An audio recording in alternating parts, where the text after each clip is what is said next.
Have you ever been so consumed with work or raising a family that you find maybe you might have lost who you are along the way? I sat down recently with one of the nation's top travel bloggers, and she started that travel blog for this exact reason. She wasn't sure what brought her joy anymore because she had been so busy and so consumed working and raising her son. Join me now as we go on a gorgeous reflection and explore the concept of finding time for yourself.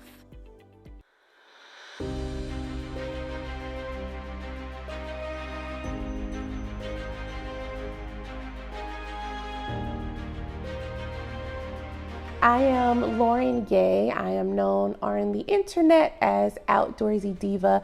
I run this adventure travel outdoor brand where I encourage women, people of color to get outside, experience nature, embrace nature as therapy, embrace travel, and design the life that they want to live.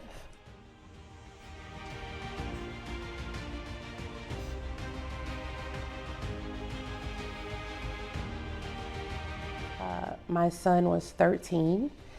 Again, single moms really just for the most part being he and I.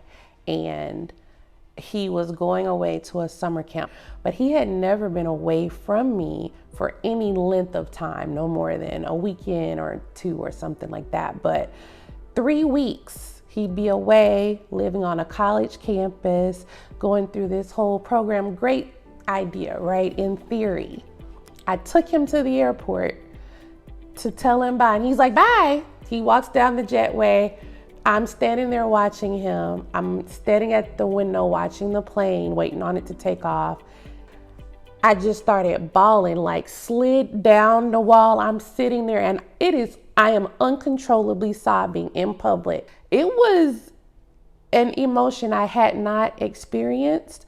And I got home and I was a wreck. I got up and I was like, you have no life. I self-diagnosed. You are a wreck because you don't have anyone to mother right now and you don't know what to do with yourself. This cannot be me in 5 years with no life and no identity. And I was like, well, what do I like? I was like, I don't know. Like, what brings me joy? I don't know. So for those 3 weeks, I set out to figure that out and just start trying some stuff. I love Harry Potter. Everyone who knows me knows that. I love the Harry Potter books and that whole fandom. And I had been into the fandom, into some conventions at a small scale. Found an adult Harry Potter club called Port Key to Magic. They were having an end of year feast at someone's home in St. Petersburg. And I said, I'm gonna go. And it said, dress up, bring things. We're gonna make a shadow board together of your Harry Potter memorabilia. I was like, got that? Got my shoebox of stuff that I had just been saving for years. Put on my little skirt and my tie and my shirt like a complete dork. And I'm like, whatever. I get there. And it's legit, it's a whole thing. And so from that one thing, just that one thing, I made friends that have now been my friends for the last 10 years from that one, just saying yes to myself. And I also decided I'd start, I had kind of started toying with the idea of this blog. This was 2013. And a friend of mine already had one, also met her through the Harry Potter. That one step was a catalyst to everything else. Like without that, there's no Outdoorsy Diva. That one step was the catalyst to opening up the world and reconnecting with herself. But Lauren was able to travel to Portugal, Ireland, Bali, have all these incredible experiences, but she also was able to use some of them to strengthen her family relationships. A huge one was getting to go to Baja Mexico with my son last year. And we got an opportunity to swim with sea lions and take this amazing cruise, small ship through the Sea of Cortez, Gulf of California. And we got to swim with whale sharks, which was on my bucket list.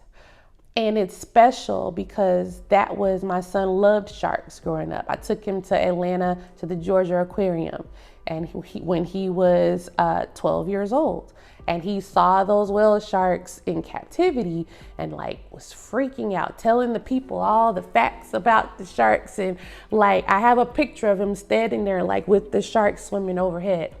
10 years later, to full circle moment, we're going to do this in the wild with them in their home and have that experience. And I watched my then 22-year-old in that water, and he looked like he looked when he was 12. That same joy and wonder was on his face, and like, he has not stopped talking about it. Maybe you've considered taking the leap and trying something new, but fear has held you back. Lauren has some great advice for those of us who might be hesitant. It's like, you have to really, what is it that you're really afraid of? Like, when you say you can't do it, why? What is it that you're afraid of? What scares you? Are you afraid that, you'll be in danger? Are you afraid of encountering strange people? Are you afraid of you not knowing what to do? Like, what's the thing or things that you're afraid of? And then I bet you I can mitigate every last one of them. There are things you can do if safety's the thing. There's so many things we can do to mitigate that risk, because the reality is you're not safe anywhere, right? There's just, unfortunately, inherently, there is evil in the world. There are people that mean us harm in the world, and it could happen at home, in your backyard, at Target, or it could happen in Portugal. And it's kind of like, I know it sounds trivial, but I'll take my chances, right? I'd rather live, if I gotta encounter something, I was doing something I wanted to do. I was living my life the way that I wanted to, and I just feel like I want to be in control of that narrative as far as what happens to me. I mean, my first truly solo trip, it came out of necessity. I was in a terrible, toxic relationship. I knew it was ending, and I just needed a reset.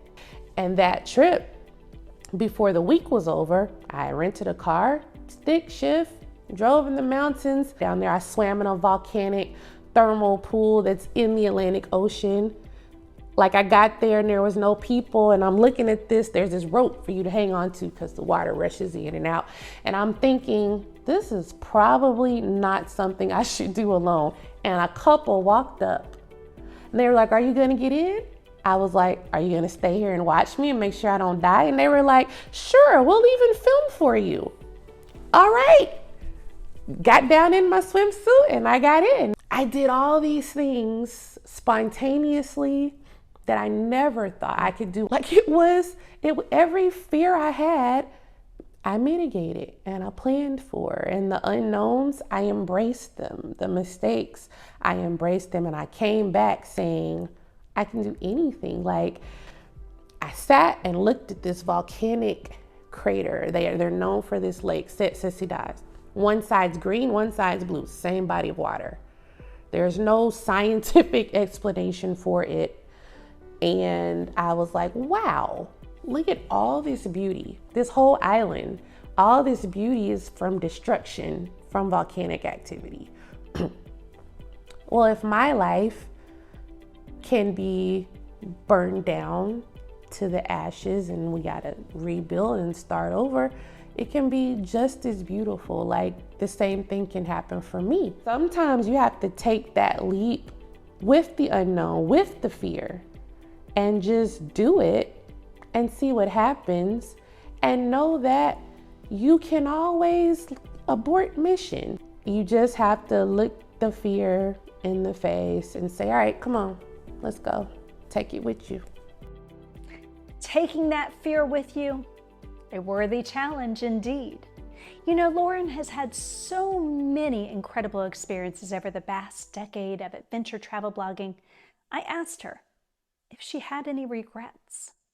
I can honestly say I regret not asking for help sooner. Trying to be this one-woman show, it's exhausting, and you cannot do everything well.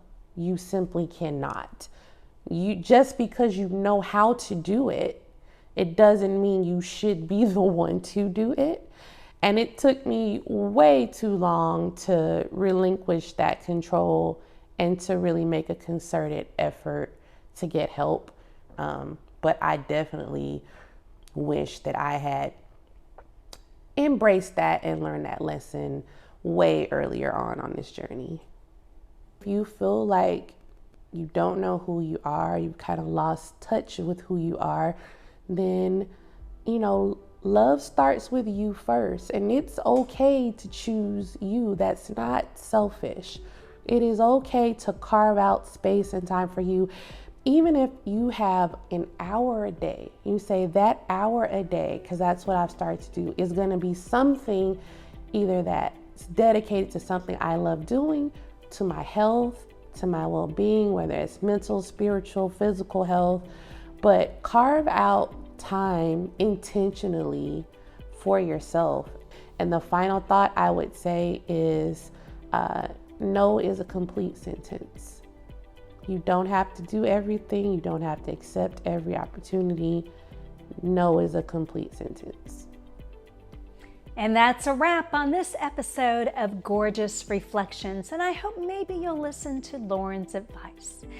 Carve out a little time for yourself, reconnect, or find what brings you joy. I know in my own journey of reconnecting with myself, I found that sculpting was my passion. And I now invite you to come join me at my first solo art exhibit at the Mills Art Gallery, where we'll be exploring the very themes that we've been talking about on Gorgeous Reflections. Not only will I be there displaying my artwork, but many of the people I've interviewed will be there as well. So I hope you'll come join us.